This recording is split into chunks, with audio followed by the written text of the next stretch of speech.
This episode is about Barista Championships, the World Barista Championship, the most prestigious brewing championship on planet Earth. And by that I mean compared to the other coffee brewing competitions. Of course we have things like Best of Panama or Cup of Excellence. These are competitions for the raw produced product, which are easily, if not have more impact than barista competitions. But in terms of brewing comps, the World Barista Championships is the one. It's gone from a small idea in the year 2000 with a few countries taking part to this huge, enormous success of a barista competition. It is a platform, people are drawn to it, loads of people take part, people have success, they talk about it. It's the central focus for a lot of the trade shows and community events that we have. And people become career competitors in this barista competition. And it requires a lot from the competitor. If you haven't watched one before and you're watching this video might get a bit boring later as I rant about the details of what I think is wrong with barista competitions. But let me just tell you what it's like. It's like TED Talk, cross coffee, cross soundtrack, cross cocktail bartender routine. That's kind of the vibe we're talking here. And there's a narrative from beginning to end. There's a lot of chatting, especially if you're me. Those are these barista competitions. Now, I remember when I used to explain barista competitions to people, and people would say to me, oh, it's fascinating, tell me more about it. And I'd explain kind of how it works. And on many occasions, the first thing they would do is look kind of perplexed and be like, poor, how do you judge that? Now, that immediate question that most people have is a brilliant question. I think the answer is no one knows right now. No one's got a clue how you actually judge a barista competition. There's some rules online, and there is a score sheet, or a few different score sheets, but by all accounts, they aren't particularly followed in a consistent way. Those rules and those score sheets are not particularly implemented around the world in a consistent way, and you'll hear people rewarding very different things in barista competitions. If I said to different judges around the world, what do you think the barista competition is supposed to reward, you'd get different answers. Some would simply say the best coffee. Others would say, no, it's about the story of the coffee, the way all the scores tie to that coffee. Others would say it's about rewarding an ambassador. There's even a part in the score, in the rules, that say to reward ambassadorial behaviour, which is odd because I don't see where that is on the score sheet. So there's lots of confusion around barista comps and how they're actually scored. And the more you take part in them, the more problems you see, the more inconsistencies in the way the rules are used, the way the whole thing works. And you get to a point where you get extremely frustrated by it, not just as a competitor, but I know many, many, many judges who just gave up judging because it was so infuriating to be a part of this thing that didn't make sense. Most of this video is going to be about what I think the problems are, predominantly with judging, whether that's the score sheet, whether that is the subjectivity of judging, the way the judging is presented to the competitor or the audiences. There's just so much about it that doesn't work, right? And the reason I'm so passionate about what doesn't work in these competitions are because they've been so important to me. I've done so well out of them. I feel so lucky and privileged, right? If this was a competition that didn't really have any impact, that wasn't a big deal, that didn't make people's careers and have a huge impact, that people didn't put months and months of their lives into, that they were so passionate about, or years, I probably wouldn't care that the rules don't make any sense, that the organisation running it don't seem to acknowledge that they, anything about what's wrong with their judging really, or what's wrong with the system or the way it works. I wouldn't really care about that stuff, but I care about it because I think it's such a great thing. I truly believe the world of specialty coffee wouldn't be as interesting without these competitions. And so what I'm going to do for this video is I'm going to talk a bit about my experience in barista comps. I mean, clearly I'm biased. I'm going to talk about the things that bereaved me as a competitor. I like to think I'm quite analytically objective, and a little bit like the race to the bottom video, it's a funny thing to talk about, and that's probably one of the dynamics that's wrong with this coffee competition. The competitors just have to accept whatever score or whatever judging situation they're in, and nobody's allowed to critique the judge, especially not the competitor or the coaches or the team around the competitor. So it's very much a one-way track, which is infuriating. That's not good for anyone. That doesn't make anyone better, right? When there's no auditing, no verification. Now this is a key point. is there really any rigour in terms of the performance of judging year in, year out, and the way the system works?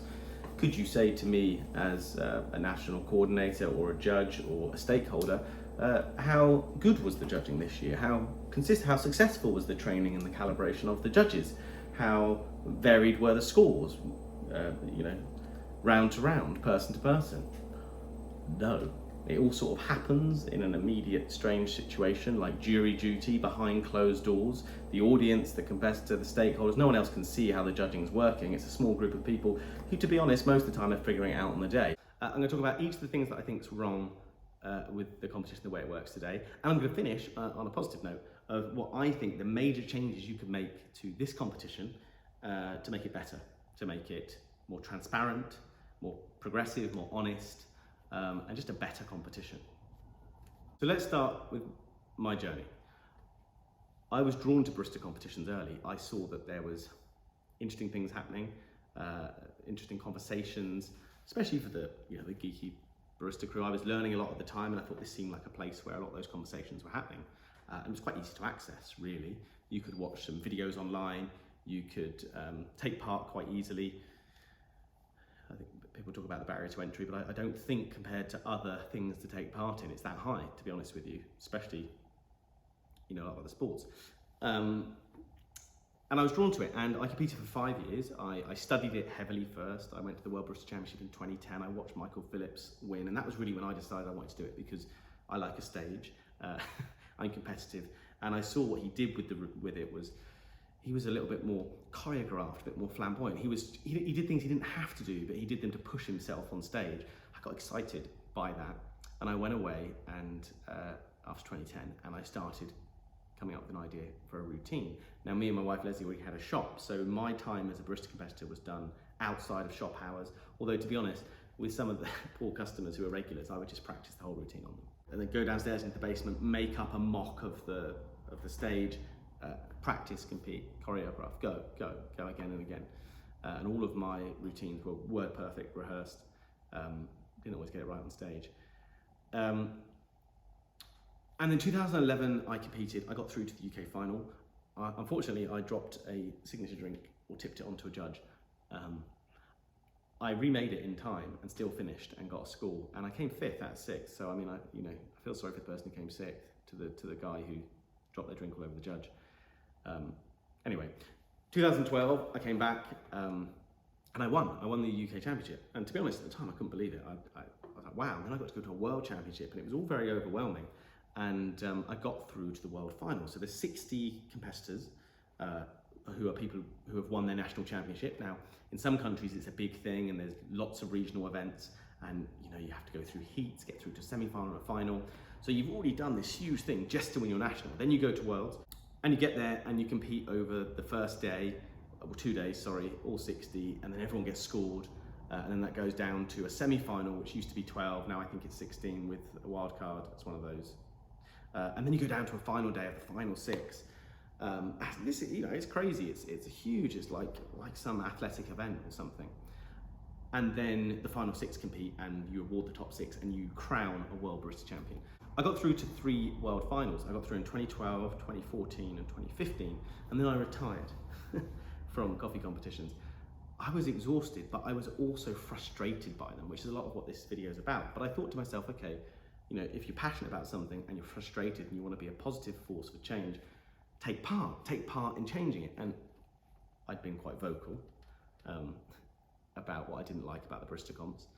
And I was approached by someone from WCE who said, look, why don't you come on I think it was called the Evolutionary Board, or it was a board that was put together of 12 different coffee people from around the world, some in the SCA, independents, people who've taken part, judges, coffee people, to basically debate, okay, we've got this coffee competition, people love it, there's loads of people who take part, it has a huge impact on people's careers, but it could be better, right?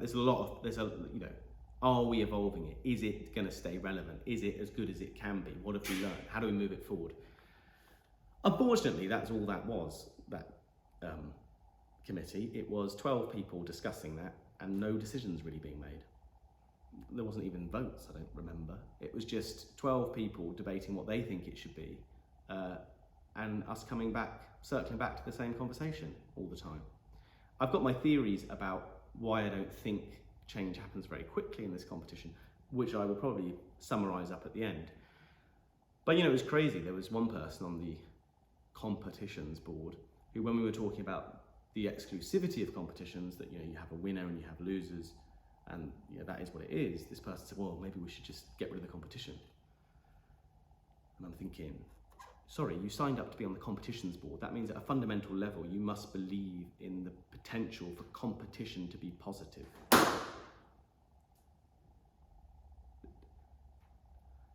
Or maybe you're a Trojan horse coming into the group and going to take it down from the inside. Anyway, it was just humorous to me because the conversations on that board were just all over the place. There wasn't really a decision-making structure or a way to actually improve the competition. It really felt to me like, oh, we have a board, there's a bunch of people on it, here's their names, you recognise them all, they're from different backgrounds, they represent everybody in the coffee community, and we had this board and everyone debated it, therefore, look, we're improving it, we're doing it, we're talking about making it better. Really annoyed me. So I stepped off that, just had enough of that. But at the same time, after I finished competing, I became the national coordinator. I was passionate about trying to run the UK chapter a bit better, but also give back a bit. And also it was an opportunity for me to step behind the curtain. And to be honest with you, it was shocking. As a barista competitor, I'd seen things, I've been like, it doesn't make sense. Those scores are all over the place. Those ones are rubbed out. That judge said I did this well. That one said I did that badly. The same thing. All of this stuff. And then when I did the national coordinator role, I was honestly shocked at the structure and quality of the way they run. It's pretty awful, especially at a national level. It really is. And part of that is because it's volunteer based. We'll get onto that a little bit later as well. That's part of my wrap up at the end about why I think the competition struggles to evolve and change. So anyway, that's my journey. So I put a lot into these. I took part. Obviously, I have strong opinions as a competitor. I'm a competitive person. I don't even really now believe that coffee competitions are competitions. For competitions to actually work, you have to have clear rules that you play the game by, okay? And there isn't. They're all over the place. The competition, I actually haven't spent that much time thinking about competitions for a few years. I haven't really been involved in any way. We haven't really got any staff taking part. I'm not particularly involved, but it all comes flooding back. As soon as I go and chat to someone who's training or someone who's coaching or a judge and they start discussing the competition, it all comes flooding back. And I was recently in London with a competitor who's going off to the World Barista Championship, and it's what inspired me to do this video. I want to share my insights from barista competitions. Hopefully it's interesting for somebody who's watching, just this weird world of coffee competitions. But for those of you who either have taken part, are taking part, are thinking of taking part, or people who are involved in judging or anything in this ecosystem, I hope that this video challenges you in a positive way. I hope it illuminates some of what's happening in barista comps. The way the competition presents itself is it says, look, we've got these judges. They are certified, qualified judges. They are groups of people who have gone and done a training course to be a judge. In a national competition, I'll tell you what that actually means. That means 2 days, tasting some stuff, doing a few things, and then you're qualified. Honestly, it's nothing. Who becomes a judge? What is their background? What is their qualification to judge? Anyway. And it's presented that these judges are not only qualified judges, but that there is a structure they've been taught, a scoring system, of rules of the game. They're all calibrated. They are all effectively like an army of judges, and they sit in front of you and they score you, and you get a score, and that's representative of how well you did within the rules of that game, right? That's it. And it's always presented as extremely objective. It's presented that the judges are calibrated, they all score the same. I mean, the competition really is setting itself up to fail here. You cannot, if you've studied sensory science, human behaviour, been around the competition at all, really believe that that's even possible. And that's because coffee is subjective.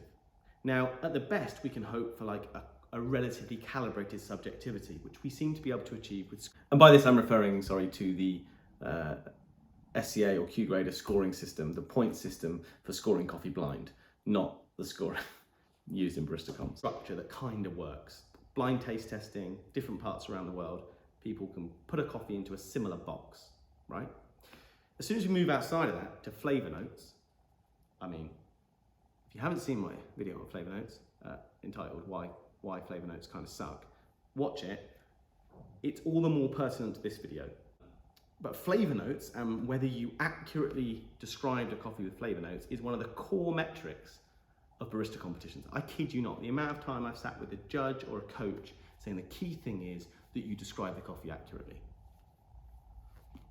Okay. I know for a fact, being involved on both sides, reading score sheets in different rounds, being backstage watching judges deliberate, no one's capable of doing that. We don't even use flavor notes in Q grader. We don't use it when we score coffee. We don't say, we stick something at the bottom, but they're all over the place. There's thousands, they're different whoever scores it. Flavor notes are definitely not as accurate as scoring, right? So these flavor notes are a big deal. And what it means is, it puts the power really to objectively say you've got something wrong, which you can't prove. It's absurd, right? Just think about it.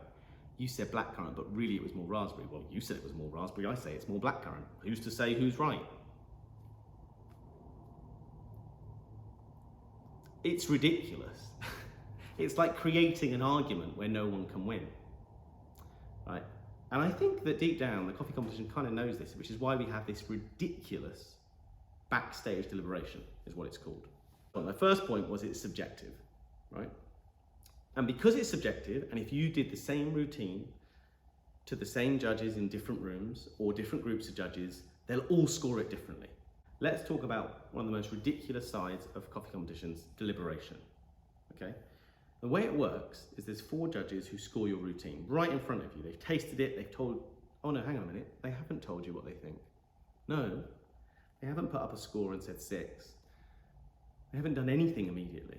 You know what they do? They write something down with a pencil. They go, oh, I think it tastes of blackberry or pomegranate. And they get backstage, and there's a head judge, and there's this weird thing that happens where all the judges sit in a room and talk about their scores. Now, I kid you not, this is just like a jury. It's like being on jury duty.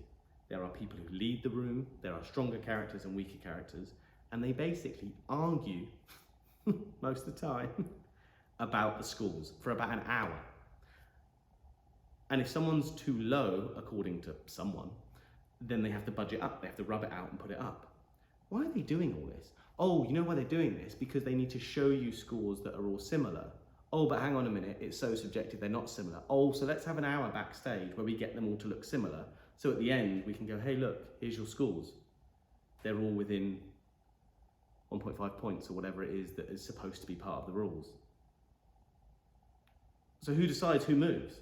Who decides who goes up or down? Now there's head judges who are stronger, who tell everyone what to do, and there's head judges who more like coerce the group.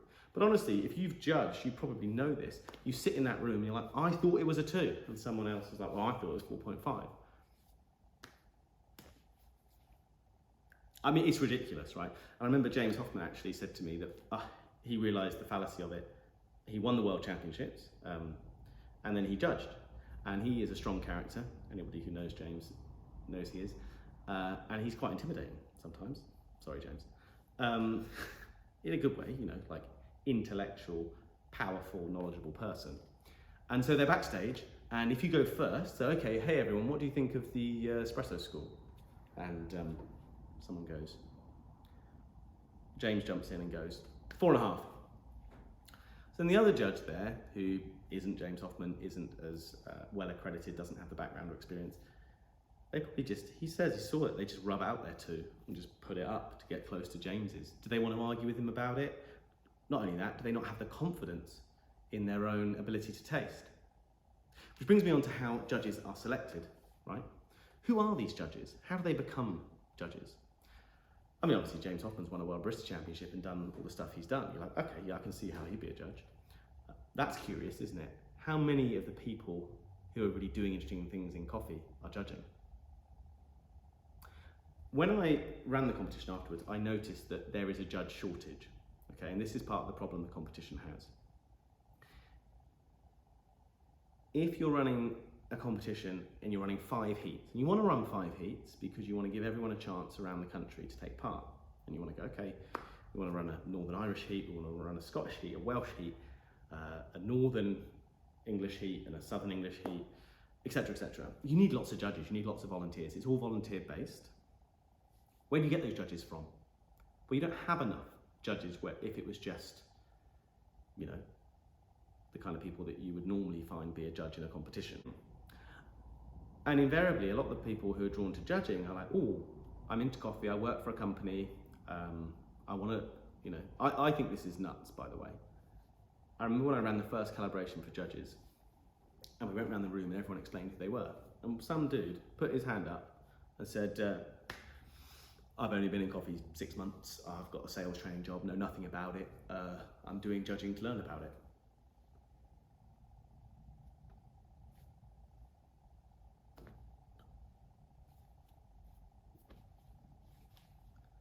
In what other field would you say, oh yeah, this person only been for 6 months, they know nothing about it. Can we get them to judge the competition? What, in 2 days doing some calibration changes that? The thing is, I actually don't mind the idea of a novice being part of the judging panel. Just tell everyone that's what they are. Say, this is Jackie or John or whoever, and you know, they, you know, aren't a coffee expert, they're a coffee lover, and they're one of the judges. That's one option, right? But again, the competition presents you with these calibrated army of judges. Come on, it really is not, right? And then you get to a world level, well, I mean, there's some people who've done a lot more judging, argued a lot more backstage, but it's all over the place. They don't agree with each other. And this is one of the frank things, is that when I went from being a competitor to putting everything into it, these volunteer judges, well, they've got day jobs. They're not getting paid for this. Honestly, when I was national coordinator, I turned up and I'm like, oh, I've got to run that heat. And you turn up and you're reminding yourself of the rules. You know, the judges are just not putting into it what the competitors are putting into it. Sorry, they're just not.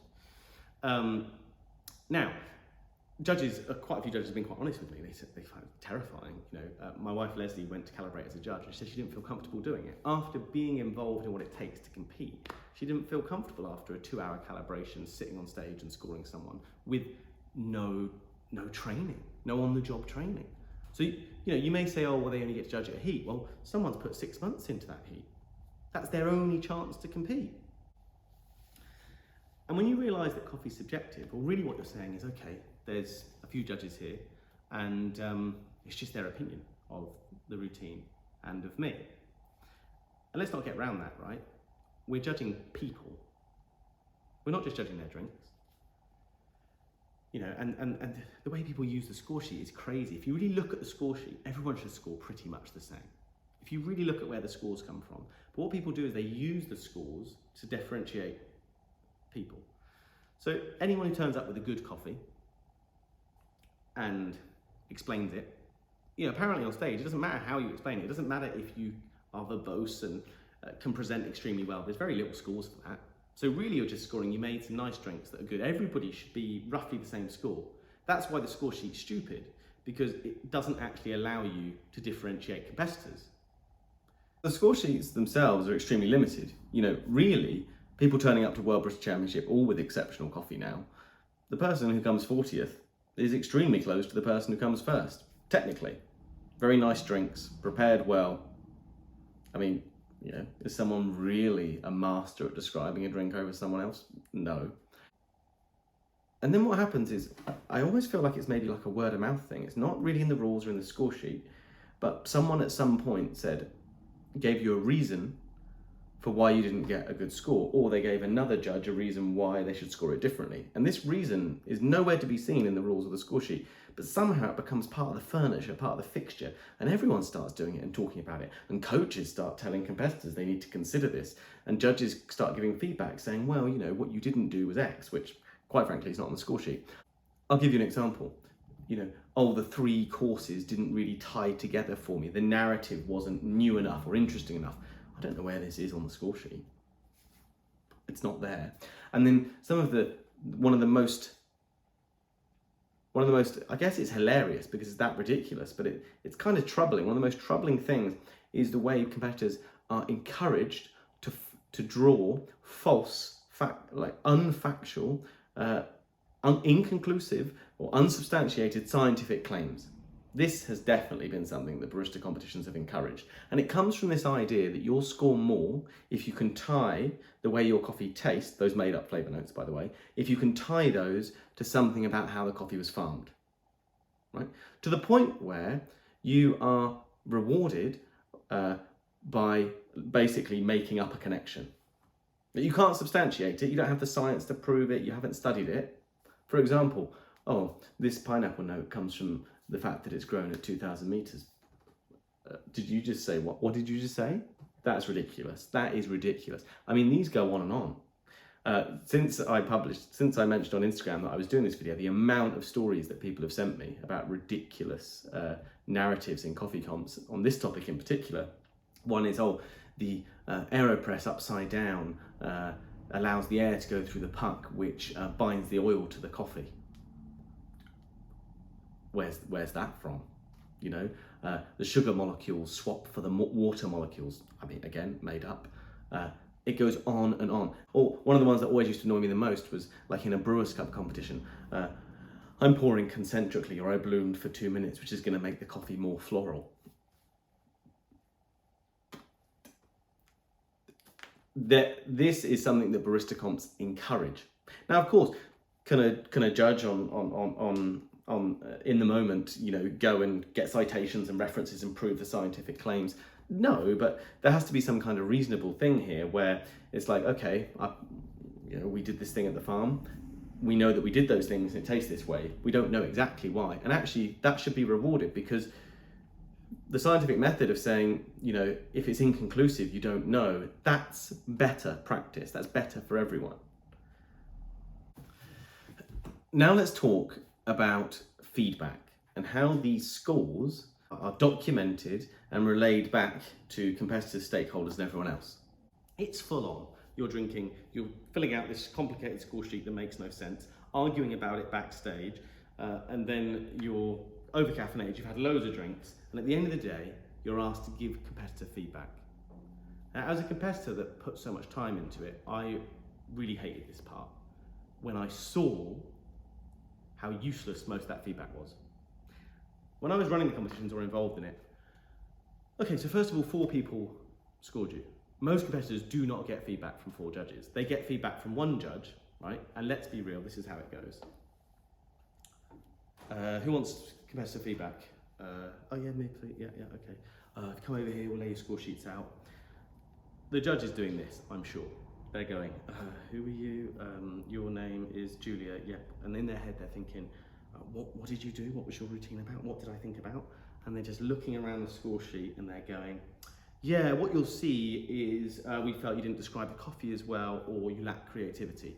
Honestly, they are scraping around. They're scraping the barrel. They're clutching at straws. It's hard for them just to pick 4 score sheets and remember all the debates that happen backstage. There's no minutes. I don't see anyone taking minutes backstage. And then they give that person a definitive view on their routine, which is that competitor's going to take away, and they're going to sit and they're going to talk with their partner or their coach or their friends or their work colleagues. The judges said, I really need to work on this, and that's what I'm going to spend the next 6 months working on. So you're going to go away and spend 6 months really thinking about something that someone didn't even really know what they were saying. They were just scratching around trying to find something off the score sheet. Honestly, right? Now, you're watching this thinking, fuck, he really has a thing, you know, he's being really hard on judging. Competition format makes it hard for judges. Everything I just explained makes it really hard to judge well, to be honest, to be clear, and give consistent feedback. Almost impossible. Honestly, almost impossible. And so after a while, when I was competing, I said, I don't need the feedback, I'll take the score sheets. Honestly, it was just pointless. And of course, they look at you and think you're really arrogant or whatever, but just logically, it's a waste of my time to have one person look over score sheets and try and tell me what 4 people thought. The score sheet. I've touched on the score sheet a bit here. I cannot tell you how limited this score sheet is. And I also can't tell you how many judges score stuff that's not on the score sheet, and are encouraged to. If you really look at the score sheet, you really should just score people on the flavour notes they gave you, some information they gave you about the coffee farm, which, to be honest, anyone can read off an info sheet. This is the process. This is where the farm's from. I mean, that's all you're really asking someone to do, according to the score sheet. If I stand up and go, from an academic, scientific point of view, I can't tell you that that flavour, that pineapple, which is made up anyway, came specifically from the altitude. I mean, from a scientific point of view, like, that's ridiculous. That's a ridiculous thing to say. Coffee competition encourages you to say that.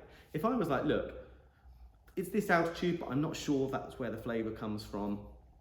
It's this process, this variety. You know, I'm used to getting sort of a savoury note from Marighehipe, so I expect that to be in there. No. They're backstage, they would say, you need to be more clear about where the flavour comes from. And I'm like, but you can't be.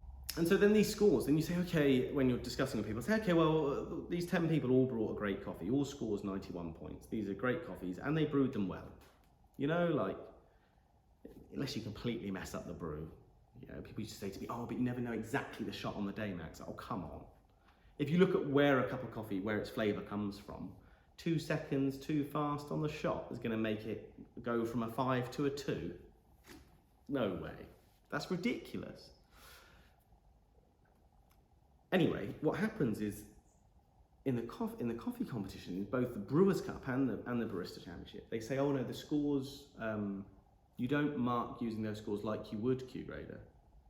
You use the whole breadth of them on the day, right? So if everyone's good and everyone turns up with great geshers, you're going to mark what you think the worst gesher is on the day a 2 out of 6, are you? How does that help anyone? Which means my scores are relative to the other coffees on the day. Ugh, nightmare. And so just to be clear, I think you can take this conversation down 2 routes. I think I've probably made a pretty compelling argument for why a lot of the current structure around how this competition is judged, scored, presented, run, could do with a cold hard look at itself and a bucket of water over its head, something like that. But just to be clear, that doesn't mean that the product, the routines, the stage, the platform isn't working, right? It clearly is. You know, that 15-minute thing works. And these routines that competitors are doing, we find them engaging, right? On the whole, and it's an engaging thing to do for the competitor and for us, the audience. You know, if you wanted to make it a better objective game, then I think you'd have to scrap it. You'd have to make it something much more specific and competition-like. For example, make 10 drinks in this order, and the person who can do it the quickest, whilst also serving people at the same time, clearing dishes, etc. Almost like a supermarket sweep for coffee making. You could make that a pretty good game with some pretty good rules that would be quite easy to judge, right? But would we all really want to watch that? Would we find that rewarding as a coffee industry to talk about and be interested in? You know, I'm actually saying there needs to be an embracement of the subjectivity of coffee for these competitions to make sense and be relevant with what we learn and know about coffee and the way people taste coffee. But also, what can we reward? You know, that current score sheet doesn't really reward a lot. Like, think about this weird thing where really you should reward the best coffee. Oh, but hang on, we don't like the idea that this has become a competition where people just use the most expensive coffee. Well, okay then, change the score sheet. Don't set the scores, set the rules to reward the best coffee, then you turn up with a high scoring coffee, and because there's a trend that everyone's a bit bored, that everyone's using geshers, will reward something which is clearly not as good. Well, how can you do that? You've set up a competition to reward the best drinks put in front of you, and so you're going to chuck that out the window because of some fear you have about rewarding those coffees. Like, honestly, what a mess. But you can solve all of this by leaning into the subjectivity. You can solve all of this by saying it is subjective. We've got a panel of judges. They're going to judge you on lots of different things. They're going to judge you on innovation. They're going to judge you on how much they liked your routine, what they thought of your story, your service. Of course, the coffee has to be great, but it doesn't have to be the most expensive coffee, right? What do you do with the coffee that's interesting and creative, and is it represented well? Now, of course, there's a point where you get into a bit of a worrying place, be like, okay, I turned up with a 78 point commercial coffee and I represented it well, are you going to give me the points? That's the same with the flavor notes one, right? That's the one I always love. You know, I'll bring you this floor sweeping coffee and go, it tastes of dust, wood, ash. You know, I should get a high score for flavor note accuracy. So I haven't covered all of my critiques of coffee competition. I almost think that when I was taking part in coffee competitions, I was like, I've ended up taking part in this thing which is like a study of human nature and the subjectivity and the power dynamics of, you know, like the backstage bit is like a jury dynamic and there's people who push the scores. You know, it's a fascinating study in creating constructs for judging people of something that's extremely subjective. All of this is really, really interesting. And then you've got, you know, those conversations like, what do we reward? Do we reward, you know, if we reward excellence, well, inherently excellence is, it's probably going to be easier to explore excellence with more money. And so then is it exclusive, right? There's all these things. So if you get rid of the whole score sheet and you stop trying to tie it up in a neat little bow and you just say it's subjective, we've got 4 judges who are going to have 4 opinions, it's going to work way better. And this really brings me on to what I think the main changes for the coffee competition need to be, right? You need to scrap the score sheet. You need to make it really simple. The judge needs to be able to score simply and enjoy it. You know, like 1 score per round, like out of 10 or out of 6. I give it a 5, I give it a 6. Score it there, get rid of this ridiculous backstage deliberation. That has got to go, right? Down on stage, the competitor does their routine, the judges give their scores, and really importantly, the judges are mic'd up. This is really important, right? All the critique comes to the competitor. No one critiques the judge. No one. Not even the crowd get to critique the judge. And what I mean by this is, you don't have to critique the judge directly, but you need to know how the judge judged. So if you're watching like a talent contest or something, and you know, if you're watching X Factor and Simon Cowell says, I think it was really unemotional, and the whole crowd boos, and then the other 2 are like, I really liked it. Coffee competitions are exactly the same, right? There's 2 people backstage who completely disagree on a routine. They should be allowed to. And that's super interesting for the crowd, right? And then you as someone in the crowd can make up your mind. You can go, well, I actually really like the way they did that. I mean, of course you don't get to taste it, which is always going to be the missing element. But I think that conflict is important. The fact that we don't all agree on everything is important for people to see. Not trying to tell this lie by getting everyone backstage and saying, no, you need to agree on your scores. Look, we are an organisation where all the calibrated judges judge the same and agree on what good is. Clearly not. It's more valuable for the coffee industry for us to challenge each other. And we're not doing that, right? It's more entertaining for everyone in the room. And what this would do is it would humanise the judges, which is important because they are human beings. They are not judge robots with their clipboard who have all been trained to perform the task in the same way. They are definitely not. And we should embrace that. And they should be mic'd up. And then you'd say, okay, you know, who's your favourite judge? Which judge liked which types of coffees and which types of routines? Right? You know, we know that in, just look at the coffee world. We know Scott Rayo hates any kind of natural or fermented coffee. He's entitled to that opinion. What if you had Scott judging and someone else who loves fermented coffees? They're both judging you, they both clearly disagree. That's interesting. And that way the competition would better reflect the reality of the way the world thinks about and judges coffee and the way the community approaches these subjective differences, right? Instead, we have this brick wall of judges. And I've just always been amazed at the sort of the defensiveness of it. You know, like that the WCE, the Barista Championships, the SCA, the judges, like they're infallible, like they're right about everything.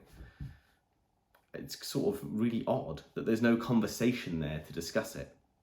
You know, I've been at World Championships and hear a spokesperson say, no, all the judges are calibrated, the judging's perfect. What a weird thing to say. And then you sort of say, you know, there's this inconsistency here and this there, and how do you deal with that? No, all the judges are calibrated. I mean, you know, it's almost like flat earthers, you know, here's all the scientific, no, Earth's flat. Really odd. And I think part of it comes from like a lack of confidence, a lack of it being okay that you don't know everything, you're not right about everything, right? You know, an organisation that puts itself in that position to say it knows best and it will judge best, I just don't think you can put yourself there, and it's a strange place to put yourself in an industry like this. You know, you see a routine, you see 6 routines. People used to say to me at the end, after I'd been doing it for years, and I was commentating as well as, you know, I'd stopped taking part and I was commentating. I remember being like, people say, what do you think is going to win, Max? I honestly, at the end, was like, I have no idea. Honestly, no idea. And then I was also quite lucky, because I've been around the competitions, to taste a lot of the finalists at World Championships. I chose the top 6 in reverse, 100%. And that was because I was picking it just on cup quality, which clearly isn't, you know, drink quality, which isn't really how these things work. You know, if you go first, you're at a disadvantage to someone who goes later in the final, because the first person, you know, I'm subconsciously thinking, well, if I give this person 6s or high scores, I've got no room. I don't know, is everyone else better? I don't know. And I just never knew. And at the end, I was like, I've got no idea what does well. And it's not good for the competition. It's not good for the people taking part. It's not good for anyone. This strange dynamic we've created with this obsession of trying to create an infallible judging system for objective scoring. People like to make things objective. They like to make things absolute. But it's always important when they're not to recognize that. Right? Now, coaching's interesting to me because I think definitely coaching someone to be in the right ballpark of the rules will help. But you're just moving the bell curve, and it's a pretty broad bell curve. What I mean by that is the competition has got a bit more ridiculous in that coffees that are coming 40th in the World Championships, like really they could be in the top 6. And you're being told that your quality was so far off the top, it wasn't. You've just got 50 competitors, 60 competitors who are now all pretty similar. They've all learned the rules, they've all paid for coaching, they all bought good coffee, right? That's cool too, right? I think, you know, 50 people who are all you know, really good at it, great. But then saying to that person who came 40th, oh, you know, you got all this wrong, I didn't get all that wrong. You're just trying to split the 50 or 60.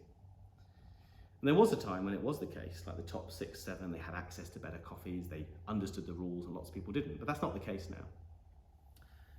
And so the coaching to me is very odd. I mean, you know, how can I coach someone to do well in a competition where the rules and the execution of judging is really just all over the place?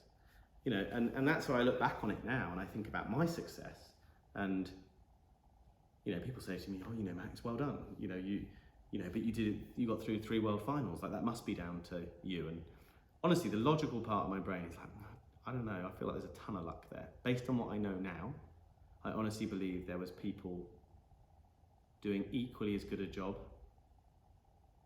Who knows? Maybe they did a better job, who scored less than me. I just think it's a roll of the dice. It really is a roll of the dice.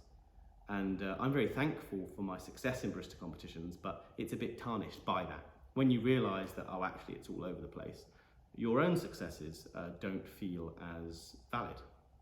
They just don't. How do you create a competition that everybody likes and everybody agrees covers everything you want? You know, if you were saying, oh, let's create a competition game, like, I don't know, a chess tournament or a Formula One or, you know, ballet or synchronized swimming or something, you have to define some rules, or like checkers or whatever. And you have to define those rules, and people have to be empowered to create those rules. I don't think you create competitions by committee. I just don't, right? And I think at the World Barista Championship level, you've got this valuable thing, like there's lots of money in sponsorship, it's a great thing. And I believe it is correct to be afraid of changing it so dramatically that you just destroy all its value. I do believe that. And my suggestions I'm making are to make something that's, you know, engaging and entertaining and more honest, transparent and correct, not just to make something which makes more sense to me but loses its whole audience, right? But I do think it's odd, like if you're waiting for everybody in the coffee community to sign off a dramatic change to the coffee competitions, it's not going to happen. You're not going to please everyone. You're not going to take the competition from where it is today, make changes, and not have people debate whether they're good or bad changes. You're just not. That's where that confidence and leadership piece comes in, which I didn't see when I was involved. And so I think, obviously the other thing about the competition is there is no, all of this ranting I just did about judges, people don't do it. The competitors who are taking part want to be liked by the judges. They don't want to be that difficult, disruptive competitor. A lot of the competitors know that too. They're like, befriend the judges, be nice to everyone. It will help you win. Unfortunately, I just can't help myself when I see something that's a contradiction or that doesn't make sense. I've got to say it. So I think there's lots of people who want to take part. Everyone wants to do well, so it's not worth rocking the boat, right? Most competitors who take part can't be critical because it's seen as sour grapes. I'm sure when I was on the board, someone said that to me. Oh well, you only would say that, Max, as a competitor. You're like, straw man arguments, basically. And as long as it's that, the competitor's in a weak position, the judges are in a strong position. They have the power. They give out the points. And if they're not going to make what they do transparent, either scoring immediately on stage, debating the scores on stage, if they're going to do all that behind closed doors in closed rooms, it's not going to change, is it? It's not going to evolve. All of this, I've said all of this, and I think if you know all of this about the competition, but you still value the platform and the process, then great.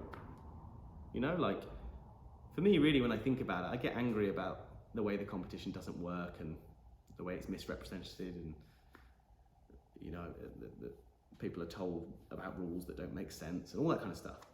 But at the end of the day, what I really valued was the platform, and as an individual, creating something is great, right? So saying I've got 15 minutes, they're my 15 minutes, I can talk about, I can organize things in the way I want, I can serve them in the way I want. I might not get the most points, but I can create something which I think is the most valuable. I can have a platform to have a voice. And so yes, the platform is amazing and it's an opportunity to develop yourself, but on your own terms, to be honest. Take that score sheet and that placing with a pinch of salt, right? Use the platform, meet the people, figure out how to get the most reward from it. But ultimately, I believe it should change, not just to make a better competition, but I believe that we all in coffee deserve it. It should be transparent, it should be honest, it should be more constructive.